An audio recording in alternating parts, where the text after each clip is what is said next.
Washington, D.C. isn't exactly the place you go looking for Hollywood sparkle, but at the 48th Annual Kennedy Center Honors, the city basically turned into a full-on red carpet moment. On December 7th, D.C. brought out the gowns, the tuxes, and enough glamour to make Los Angeles do a double take. And front and center, of course, was Donald Trump. This was the first ceremony since Trump named himself chair of the Kennedy Center's board, and he made sure the audience knew it. He said he helped choose the honorees, and on Sunday, he became the first president to actually host the awards. Beside me, they are incredible people. I know most of them, and I've been a fan of all of them.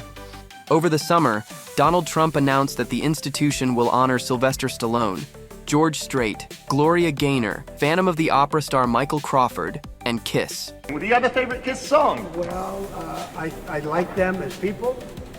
I've listened to their music over the years. They are characters, too. They really are.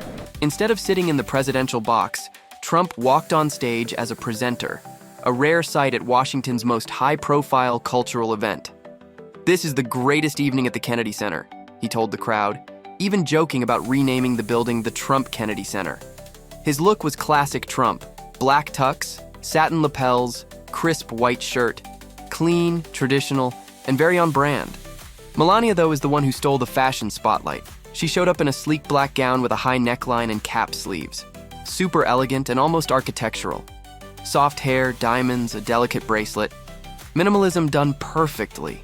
Tiffany Trump wore an emerald velvet gown with a fitted bodice, halter neckline, and a thigh-high slit. A thin belt cinched the waist. Silver platforms added height, and the sparkling clutch tied it all together. U.S. Attorney General Pam Bondi went for a polished, understated look. A chocolate brown floor-length gown with a structured collar and long sleeves. Subtle texture, pearls, soft blonde waves, simple, calm, and refined. Actor and producer Sylvester Stallone became the first celebrity to receive the award. He arrived in a double-breasted tux with peak lapels. This is great, Sly. It's an honor. Oh, thank you. Okay. Thank you, Mr. President. Thank you. Appreciate it. Should I Thank go you. over here? By the way, the medallions to the honorees were redesigned by Tiffany & Company, as Trump said. Fans did notice Stallone was walking with a cane, first seen earlier at the White House, though no one really knows why. The rock legend Gene Simmons, looking exactly like Gene Simmons always does on a red carpet, black tux and sunglasses. Every day has been amazing. America, we invented the superhero, rock and roll, blues, movies, everything that makes the world a happier place. His wife Shannon Tweed brought the glam in a sleek black gown with dramatic gold shoulder details. Gold clutch, soft waves, warm glam, sculptural, bold, and stunning. Paul Stanley stuck to classic black tie, satin lapels, bow tie, the whole deal. His wife Erin Sutton went full couture, a strapless black tulle gown with raspberry appliques, a high slit, an elegant updo, red lips, and a statement cuff. Bold, dramatic, totally red carpet ready. Actor Kelsey Grammer kept things timeless. Navy blazer, gray trousers, white shirt, patterned tie. Very understated, very Frasier. It's a huge honor. I mean, really, there's no bigger honor, honestly, to be celebrated by this group of people. His daughter Faith was the bright spot on the carpet in a flowing marigold gown covered in delicate floral embroidery. Cap sleeves, soft draping, nude heels, fresh, youthful, effortless. Jennifer Flavin matched the elegance in a strapless black gown with a mirrored silver bodice that basically grabbed every flash from every camera. Soft waves, diamonds, effortless glamour. And this wasn't the first time a Trump event turned into an unexpected fashion marathon. In fact, his inauguration had some of the most talked about looks in political red carpet history. Let's revisit that chaotic couture moment.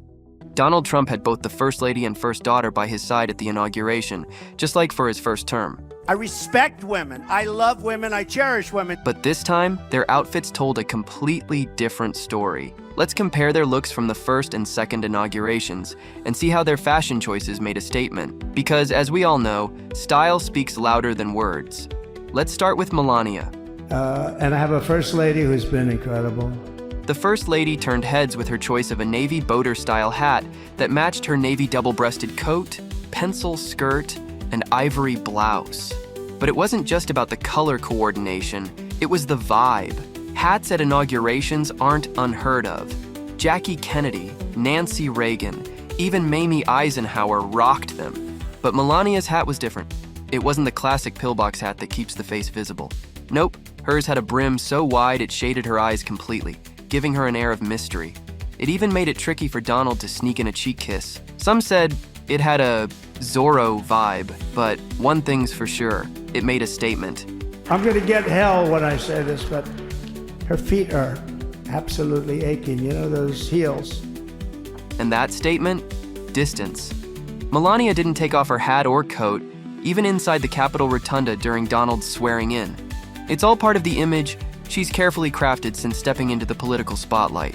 Back in 2017, Melania went for a soft baby blue Ralph Lauren look, channeling Jackie O with a color that said, "I belong here." The light blue gave off a welcoming vibe, showing she was ready to step into the traditional role of First Lady.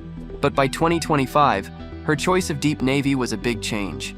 Navy is bold and confident, giving off a more detached feel. It says, "I'm here, but on my own terms." This shift in color mirrors Melania's changing public image, one that's more independent and confident, setting herself apart from the past while keeping her signature style. Now let's talk about the inaugural ball. Melania wore a custom Hervé Pierre gown that mixed classic and modern elements. It was mostly white, with a striking black zigzag across the bodice and a coordinating slit in the skirt. Add a sleek choker, and you've got a look that's bold, powerful, and unmistakably confident. Compared to her 2017 ball gown, a softer, vanilla-colored Hervé Pierre dress with a red belt, this gown showed a shift. Back then, her look was elegant and approachable, perfect for a first-timer stepping onto the world stage. This time, she went for bold lines and high contrast, reflecting a more self-assured First Lady who's done this all before. And then there's Ivanka. In 2017, she made headlines with her all-white Oscar de la Renta pantsuit, a nod to the suffragette movement and gender equality. But this time, she switched things up with a forest green skirt suit, complete with a slim black belt and a matching hat. It was giving Major Jackie O vibes, or at least that's what it aimed for. But not everyone was a fan. People online couldn't help but compare her look to the wives in The Handmaid's Tale. Yikes. Was it an innocent coincidence or a subtle message? For the inaugural ball this time around, Ivanka took it to a whole new level, stepping out in a strapless Givenchy couture gown, famously worn by Audrey Hepburn in the 1954 film Sabrina. The white dress with black floral detailing and satin gloves was pure Hollywood glamour. According to Vogue, Ivanka was honored to wear the dress, calling Audrey Hepburn a personal inspiration. The choice felt deliberate, not just a tribute to an icon, but a way of aligning herself with elegance, grace, and cultural significance. Back in 2017, Ivanka wore a champagne-colored Carolina Herrera gown covered in sparkling crystals.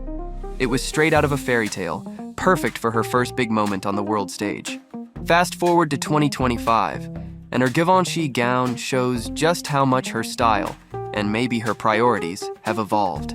This time, her look carried weight, history, and intent, a reflection of her growth and awareness of the narratives her style can create. So, with all these style changes and new vibes, whose fashion are you more drawn to? The First Ladies or the First Daughters? Let me know your thoughts.